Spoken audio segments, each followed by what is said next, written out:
be some emotion in this building, and from the time we left you until now, there's been a prolonged standing ovation from the North Star faithful. Here's a chance for Minnesota, they score! Nordic, over to Bellows, Bellows in the puck, backhand shot, save, rebound, score by Tenorti. Well, the North Stars got one thing they want, a first goal. Payne out in front, stopped by Vanderbilt, Rally scores on the rebound, another power play goal, and it is 6. In March of 1965, the NHL voted to expand to 12 teams from the original 6. A year later, one of those expansion franchises was awarded to Minnesota. For 26 years, that team firmly embedded itself into the hearts and minds of Minnesotans.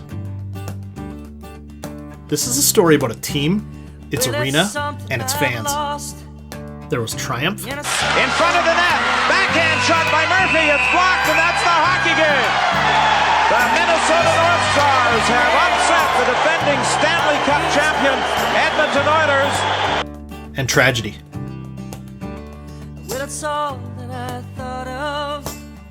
Rivalry. We have a bench-clearing brawl going now in Minnesota. Heartbreak.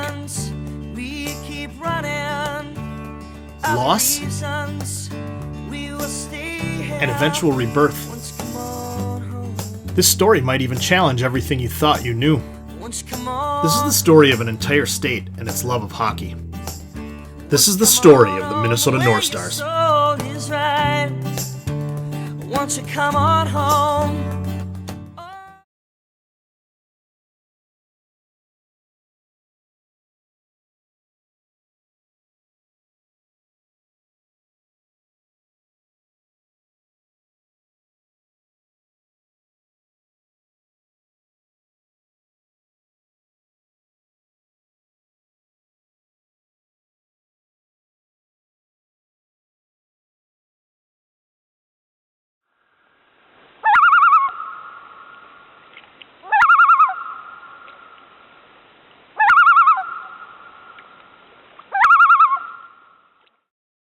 Minnesota.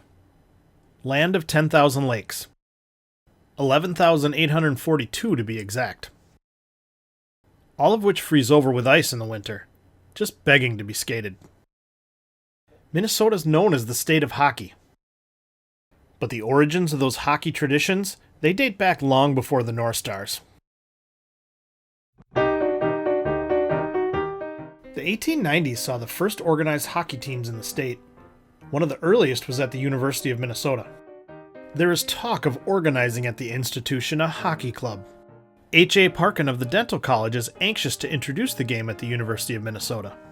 Minneapolis Tribune, November 20th, 1894. At the turn of the century, high school and amateur teams began to form and compete against each other in different parts of the state. The first high school teams in the state were in St. Paul and Minneapolis. In January 1902, the Twin Cities Hockey League was formed, consisting of both high school and amateur teams. The league's first game was played on January 21, 1902. The St. Paul Hockey Club beat the Mascots 3-1 at Broadway Rink. With names like the Micmacs, the Rangers, and the Virginias, hockey was beginning to cement itself directly into Minnesota culture. The sport continued its growth in the first half of the 20th century, with amateur and semi-pro teams popping up all across the state. Until the NHL expanded across the border, some of these teams even competed at the highest levels in the United States.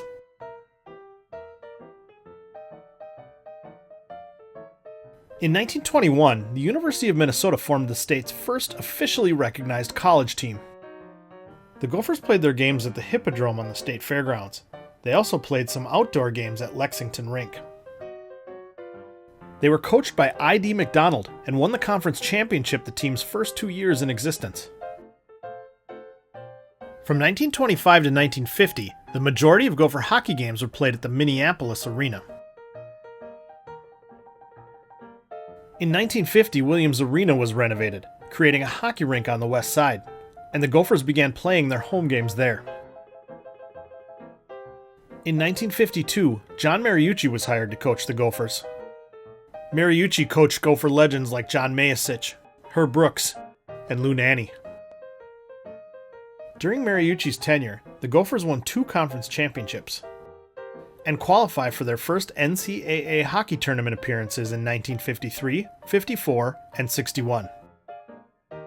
The state's love of hockey would eventually expand to include women.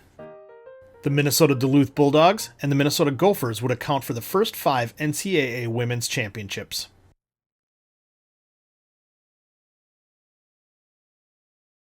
On July 17, 1963, the Central Professional Hockey League was formed. The league began with 5 teams, each having an affiliation to an NHL team.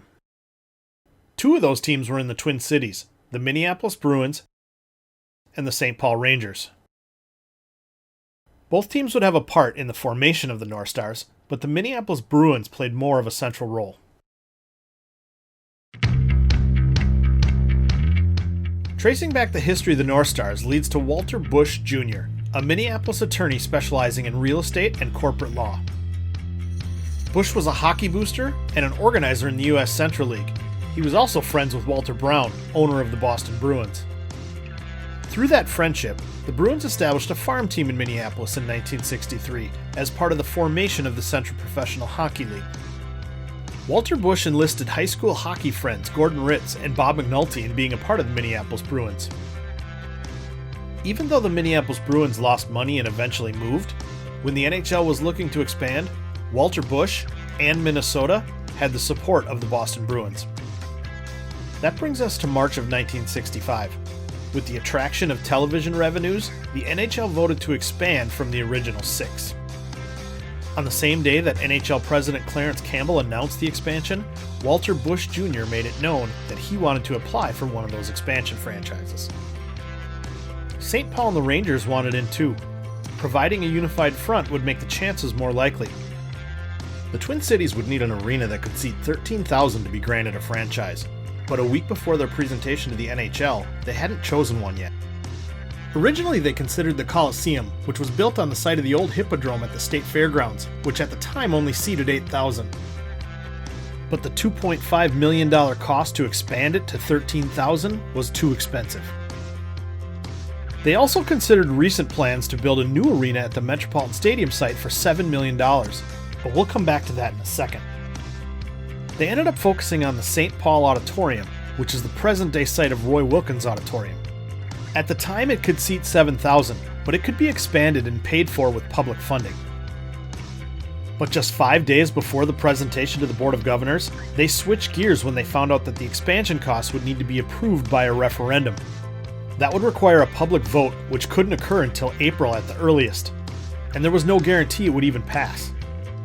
So instead, they decided to present the plans to build the new arena on the Metropolitan Stadium site.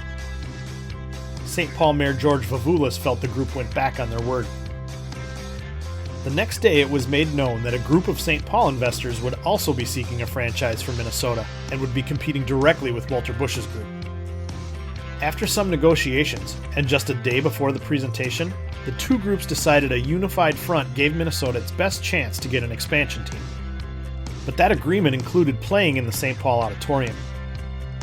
During the presentation, the Minnesota contingent could see the Board of Governors were losing interest. It was clear they wanted a new stadium. The group took a recess and talked outside. With the St. Paul faction in agreement, they came back in and presented the plans for the Met Stadium site. On February 9, 1966, Minnesota was awarded an NHL franchise. They would begin play in 1967 and would compete in the new Western Division with the 5 other expansion teams: California, Los Angeles, Philadelphia, Pittsburgh, and St. Louis.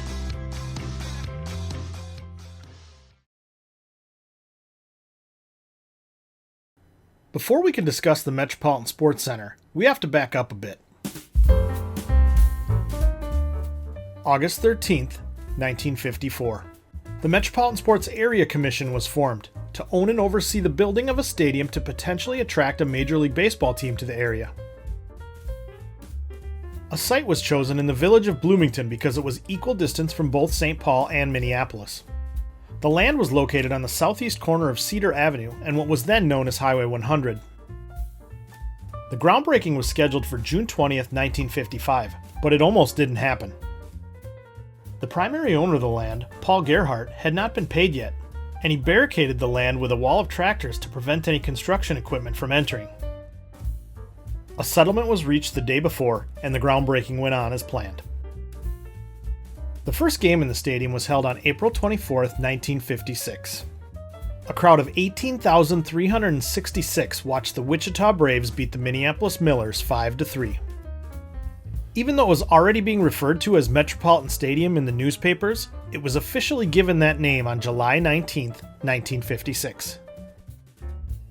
In June of 1965, the Sports Commission began looking at options to expand Met Stadium, adding permanent stands in left field. One of those options included the wall to those stands being shared with a multi-purpose arena. These were the plans presented to the NHL Board of Governors when Minnesota was granted the expansion franchise. But the arena couldn't be attached because construction would be taking place during the Twins and Vikings seasons and would interfere with their games. It was also decided that the group would finance the arena themselves. Even though they were paying for it, they would have to turn over ownership of the building due to a clause in the Sports Commission's charter. That clause prevented a private entity from owning a building on its land. So in effect, they would end up renting the building that they paid for. This was significant because building the arena on the Met Stadium site was essential to being granted a franchise. But 27 years down the road, it would also prove fateful.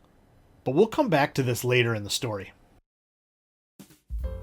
On May 20th, 1966, Ren Blair was named the team's first general manager. Blair had also been the GM for the Minneapolis Bruins. Upon being hired, Blair said that he didn't want to coach the team. A contest was held to name the team, and over 1,500 entries were received. On May 25th, 1966, the team was officially named the Minnesota North Stars. The name North Stars was derived from the Minnesota state motto, L'Étoile du Nord, which means the Star of the North. Governor Karl Rolvog helped announce the name of a lucky couple from Shoreview who had suggested it. They won a $100 savings bond and 2 season tickets. In mid-July, former Gophers head coach John Mariucci was named head of scouting. On August 25, 1966, the arena was officially named Metropolitan Sports Center. And the architectural firm of Patty, Stahl & Wolf produced models and renderings of what the new arena would look like. Ground was broken for Met Center on October 3, 1966. 7 of the 8 owners were present at the ceremony: John Ordway Jr., Walter Bush Jr., Harry McNeely Jr., Robert McNulty, John Driscoll, Gordon Ritz, and Robert Ritter. The 8th member of the board, Wheelock Whitney, wasn't present for the photo.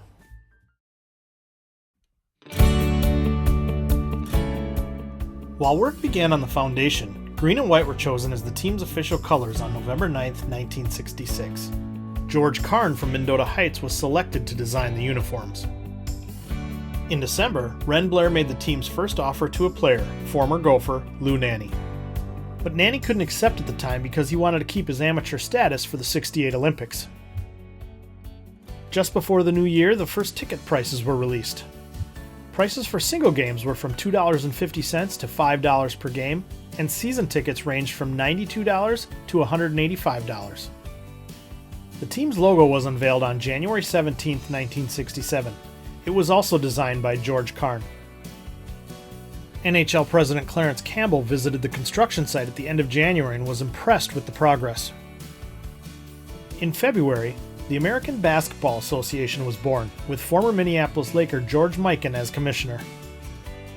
The Minnesota Muskies, one of the league's first franchises, signed a lease to play their home games at Met Center. In March, WCCO was contracted to do the radio broadcasts, and WTCN Channel 11 would televise up to 37 games.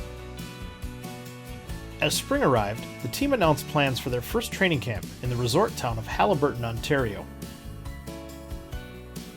By mid-May, the team still had no coach. But Ren Blair wasn't concerned. He said they weren't planning on choosing a coach until after the expansion draft, which would be held in Montreal on June 5, 1967. Just before the draft began, Walter Bush and Gordon Ritz presented the $2 million entry fee check to the NHL.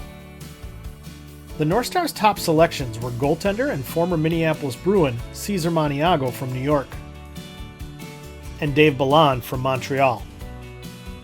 They also got Jean-Guy Talbot from Montreal, Ray Cullen and Parker McDonald from Detroit,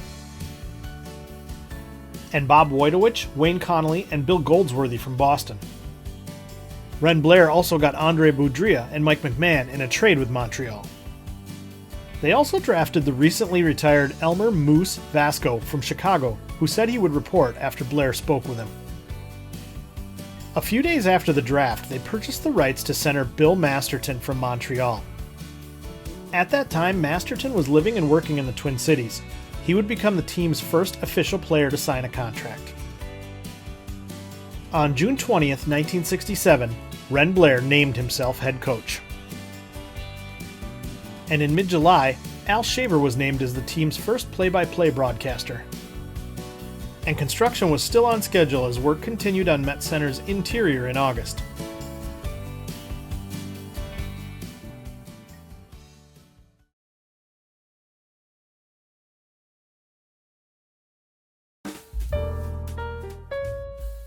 While Met Center was being finished, the North Stars headed to training camp.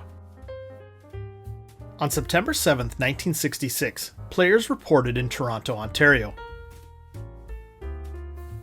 and then took the 150-mile bus trip to Haliburton.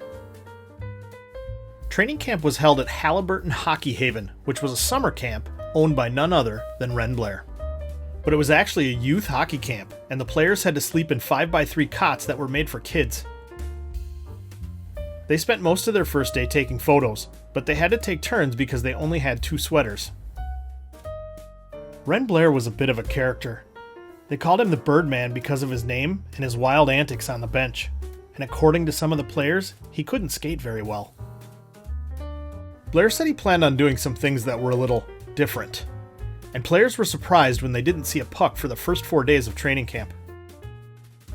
Blair knew everybody in town, and they would report back to him if anyone snuck out for a drink.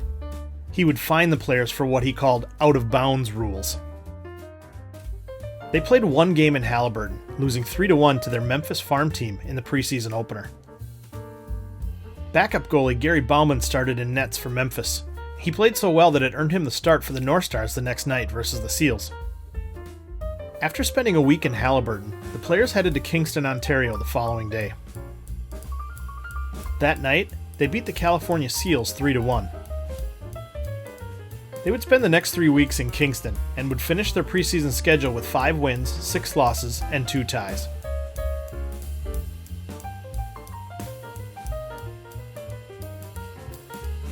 While the players began the trip home to prepare for the season opener, there were concerns that the construction of Met Center was behind. There wasn't any ice yet, and the scoreboard wasn't set to arrive until mid-October. Contrary to popular belief, the seats were nearly finished being installed. They were not placed at the last minute randomly due to running out of time. The iconic placement of seat colors that gave Met Center its unique and characteristic look was done on purpose. It was intended to make the crowd look fuller on television if it wasn't a sellout. The timeline to get the stadium ready for the first home game was so tight, they had to cancel the Meet the North Stars luncheon at the stadium because they couldn't afford to lose a day of construction.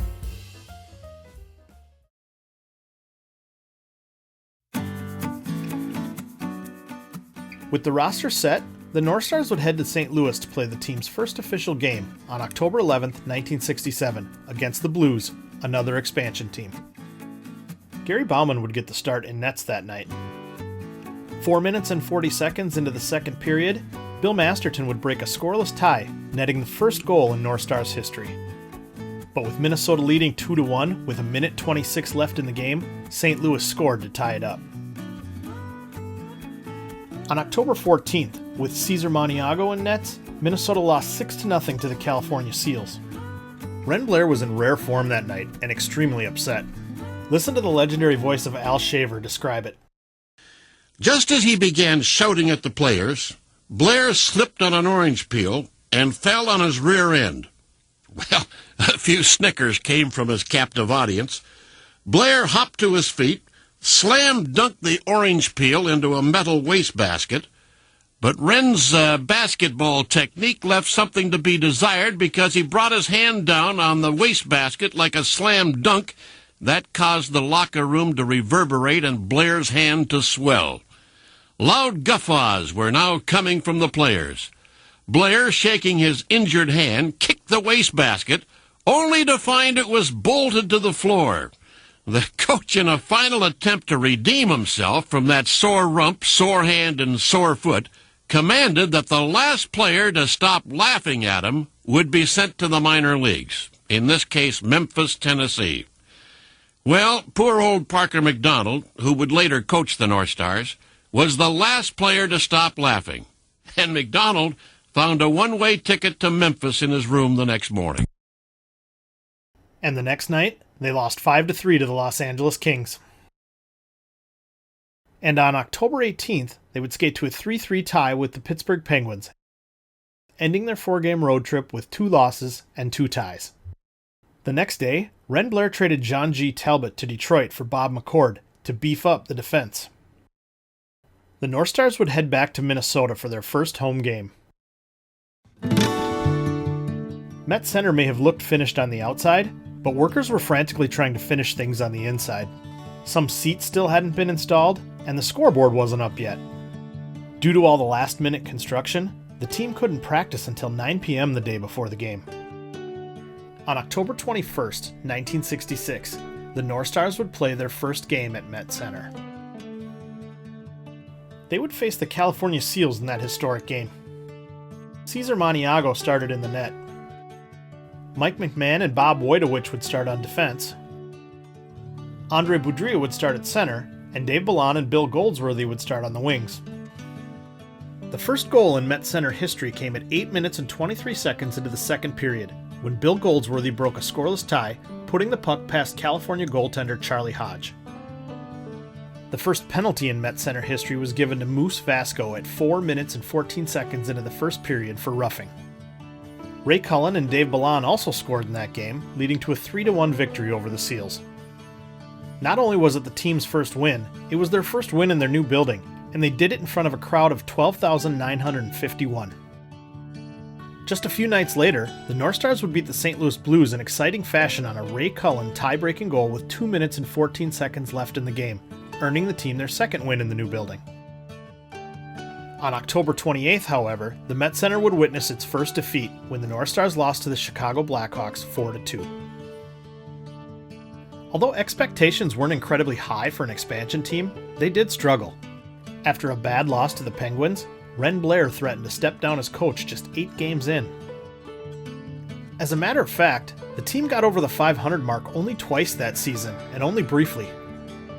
The first time was on November 11th, after beating the defending Stanley Cup champion Toronto Maple Leafs 2-1 at Met Center to bring their record to 5-4-3.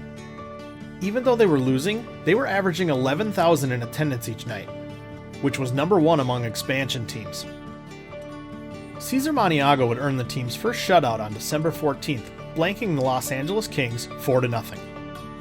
He would shut out the Kings again 3-0 a few nights later.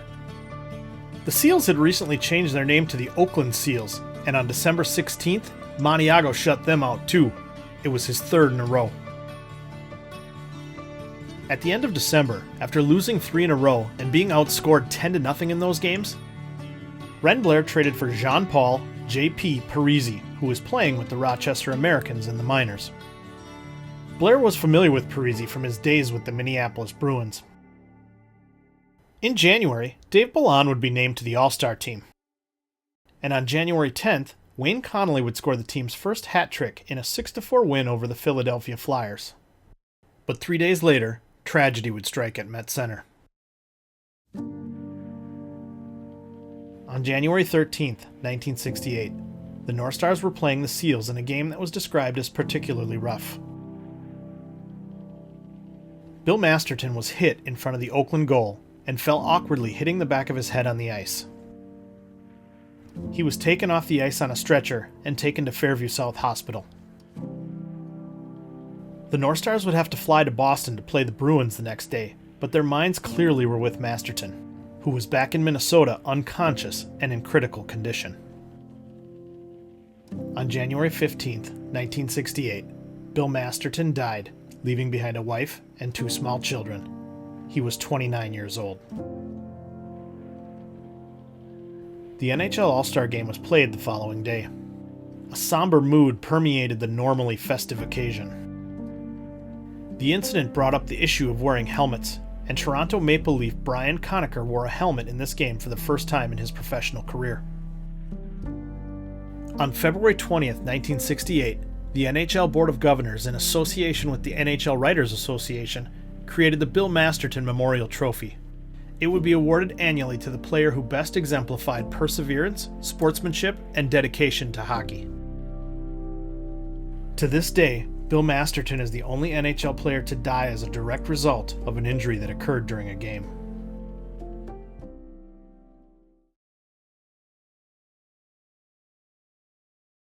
Near the end of January, the North Stars were hanging on to second place in the division and went on a streak, winning 8 of 10. After beating Oakland on February 10th, 1968, the North Stars' record was 22, 21, and 9, only the second time all season they had a winning record. And they were also within 3 points of the first place Flyers, with a home game against Philadelphia the very next day.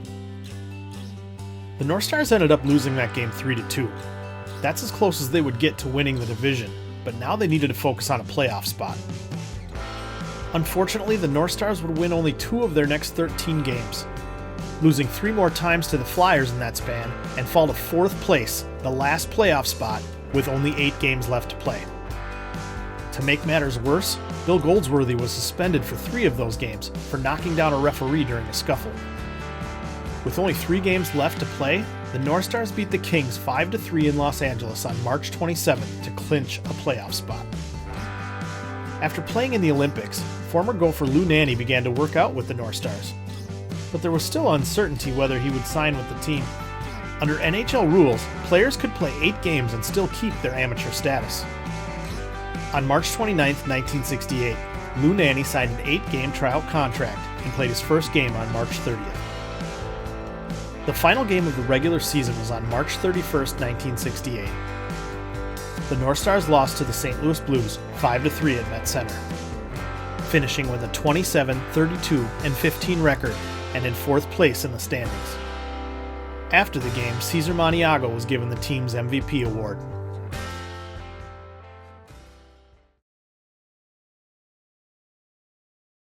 Despite their record and where they finished in the standings, the Stanley Cup playoffs would be a fresh start for the North Stars.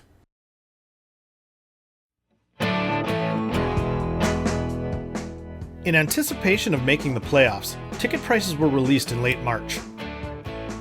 In addition, fans can now watch the games from the recently opened Observatory Club. In the first round, the North Stars faced the Los Angeles Kings. A few days before the first game, Ren Blair found out he couldn't play Lou Nanne, as NHL rules forbid using amateurs in the playoffs. Blair would have to sign Nanne to a regular contract, but the decision was made not to sign him, and instead he would join the team for training camp the following season. The first 2 games were played at the Forum in Los Angeles. They lost the first game 2-1, with the only goal being scored by Dave Ballon, and were shut out 2-0 in Game 2. Game 3 would be back in Minnesota. Originally it was scheduled for Monday, April 8th. But on the morning of April 4th, 1968, civil rights leader Martin Luther King was killed at the Lorraine Motel in Memphis, Tennessee.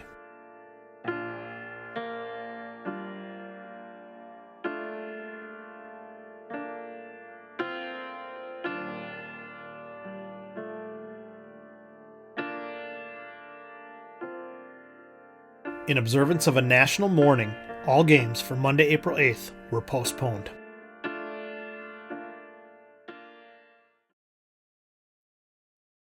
Down 2-0, Game 3 would be played on April 9th, 1968 at Met Center.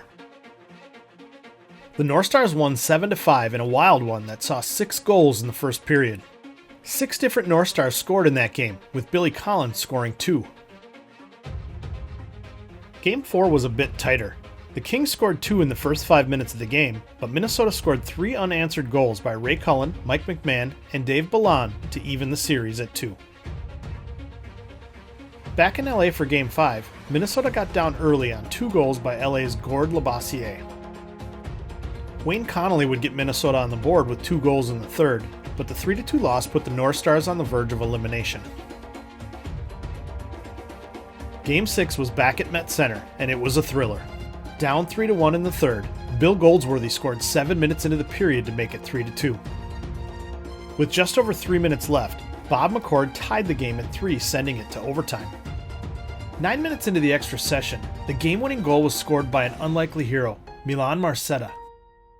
Marcetta had been acquired in the trade for Parisi back in December. That goal evened the series at 3 and forced a decisive Game 7 back in Los Angeles. An offensive explosion sealed the series victory for the North Stars in Game 7. After leading 3-1 in the first period, the Kings would score early in the second to make it 3-2, but the North Stars scored 5 unanswered goals and eventually won 9-4. Bill Goldsworthy, Parker McDonald, and Milan Marcetta each had 2 goals in this game.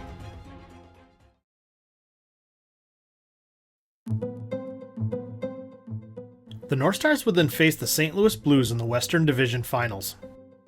The Blues had upset the Philadelphia Flyers in 7 games. This series would also see St. Louis host 5 games, with the North Stars only hosting 2 because of a scheduling conflict with the Ice Follies back at Met Center. Game 1 was held at St. Louis Arena on April 21, 1968. The North Stars were leading 2-1 in the second period when referee Bill Friday called a controversial hooking penalty on Bob McCord, causing the North Stars to be 2 players short. St. Louis scored 2 goals on the power play and took a 3-2 lead. Milan Marcetta continued his streak, scoring the series' first goal, and Wayne Connolly added 2 more, but the North Stars fell to the Blues 5-3. Game 2 was back at Met Center. It would be the first of 4 games to go to overtime in the series. Down 1-0 at the beginning of the third period, Milan Marcetta scored his 4th goal in 4 games to tie it up. After St. Louis retook the lead, Bill Goldsworthy tied it back up at 2 with 13 minutes left. And Parker McDonald gave the North Stars a 3-2 victory 3 minutes and 41 seconds into overtime. The next 3 games would be in St. Louis. With the home schedule in the Blues' favor, the North Stars would need to steal one of these games. And they accomplished that in Game 3. Not only did Marcetta score again, but Goldsworthy had 2 goals in the 5-1 victory. Game 4 was a heartbreaker. Minnesota took a 3-0 lead into the third period when St. Louis scored 3 unanswered goals. On the last of those 3 goals, St. Louis pulled their goalie Glenn Hall with 14 seconds left. Minnesota won the faceoff but couldn't clear the puck, and it landed on the stick of St. Louis's Jim Roberts, who scored with 11 seconds left, tying the game. Dickie Moore would score the game-winning goal just 1 minute and 32 seconds into overtime to steal the victory for St. Louis. Cesar Maniago had one of the best performances of his career in Game 5, stopping 46 consecutive shots at one point. But Minnesota lost 3-2, again in overtime, before heading back to Met Center for Game 6. With the North Stars facing elimination, Wayne Connolly would open the scoring with a goal that even he admitted was lucky, because it took a generous Minnesota bounce around St. Louis goaltender Glenn Hall. The North Stars would add 4 more, including 2 by Bill Goldsworthy. The 5-1 victory put the North Stars 1 more win away from advancing to the Stanley Cup final. The decisive Game 7 was held on May 3, 1968, at St. Louis Arena. With the game scoreless late in the third period, Minnesota's Walt McKechnie broke the tie with 3 minutes and 11 seconds left in the game. But 31 seconds later, St. Louis's Dickie Moore would tie it up. The game would head to not only 1 overtime, but 2. 2 minutes and 50 seconds into the second overtime, St. Louis's Ron Schock got loose on a breakaway and took a shot that beat Maniago on his lower right, ending the North Stars' unexpected playoff run and their inaugural season.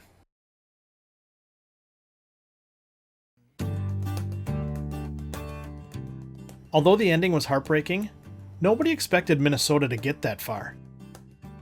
They spent part of their first training camp sleeping in children's bunks, played their first home game in an arena that wasn't finished, had an eccentric coach that couldn't skate very well, and experienced the tragic loss of a teammate. When you look at it that way, finishing 1 goal from the Stanley Cup final is pretty amazing. The Blues went on to get swept by the Canadiens in the Stanley Cup final. Even though the North Stars didn't advance to the final, Bill Goldsworthy ended up having the most points of any player in the playoffs that year. And Ren Blair? He was almost deported. Well, he might have been. Had the North Stars beaten St. Louis, his U.S. visa was set to expire 7 days later. On June 13, 1968, the NHL Writers Association announced the first winner of the Bill Masterton Trophy, Montreal Canadien Claude Provost. And the North Stars would return the following season with experience, the confidence of knowing they could be competitive in the NHL, and a bright future that would provide the state of Minnesota memories for years to come. All those many years pass by, and I will see right through. And when it's all that I thought of, and it's all I ever had, and the reasons we keep running are the reasons we will stay here. Won't you come on home? Won't you come on